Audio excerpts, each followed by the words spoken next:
প্রাচ্যের ড্যান্ডি খ্যাত নারায়ণগঞ্জ জেলায় প্রায় ৭০০ বছর ধরে একটি পুরাকীর্তি স্থানে সংরক্ষিত রয়েছে পায়ের ছাপ বিশিষ্ট একটি কালো পাথরের খণ্ড।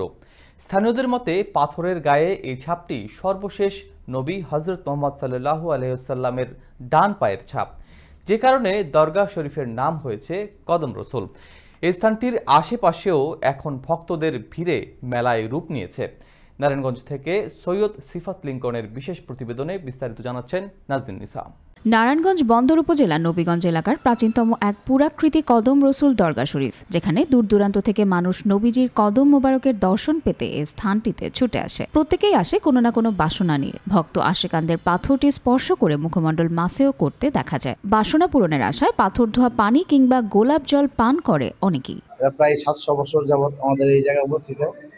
এটা আমাদের প্রতি বছর ঈদের মিলাদুন্নবী উপলক্ষে ৪ দিন কদম মোবারক বের করা থাকে সবার জিয়ারত করার উদ্দেশ্যে। প্রতি সপ্তাহে মিলাদ মাহফিল এবং মাসিক আমরা 11 শরীফের ফাতে আদায় করি এবং দূর দূরান্ত থেকে মানুষজন আসে, জিয়ারত করে এবং মানুষের আশা আকাঙ্ক্ষা পূরণের জন্য বিভিন্ন নিয়ত মানত করে এবং এটার ফলাফল লাভ করে তারা আবার শুকরিয়া এখানে এসে মিলাদ মাহফিলের মাধ্যমে দোয়া কামনা করে। বাইরে থাকে মূলত ওর অনেক ইচ্ছা যে মেলাটা দেখ, যার ফলে ওকে নিয়ে আসছি আজকে।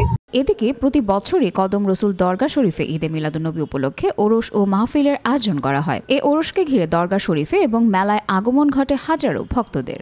যারাই দূর দূরান্ত থেকে আসতেছে আইসা বিনোদন আনন্দ উপভোগ করতে পারতেছে। এবার আসলে অনেক ভালো লাগতেছে, একটা নিউ পুতুল আসছে আর বড় দুইতলা একটা নৌকা আসছে।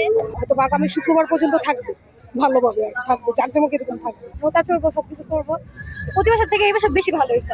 সৌদি আরবের মক্কায় ৫৭০ খ্রিস্টাব্দে মুসলিম উম্মার শ্রেষ্ঠ নবী হযরত মুহাম্মদ সাল্লাল্লাহু আলাইহি সাল্লামের জন্ম হয়েছিল। ধর্মপ্রচার ও মুসলিম জাহানকে সঠিক পথ দেখাতে তিনি গিয়েছেন দেশ দেশান্তরের বিভিন্ন অঞ্চলে। কিন্তু বঙ্গদেশে শীতলক্ষার পারে মহানবীর আগমন সম্পর্কে পবিত্র কালামে কিংবা কোনো কিতাবে উল্লেখিত প্রমাণ পাওয়া যায়নি। তারপরেও শত শত বর্ষ ধরে এটিকে ঘিরে দরগা ও সর্বোপরি একটি লোকালয় গড়ে ওঠার ব্যাখ্যার আড়ালেই ভক্তদের রয়েছে অগাধ বিশ্বাস। নাজদিন নিসা, আনন্দ টিভি, ন্যাশনাল ডেস্ক।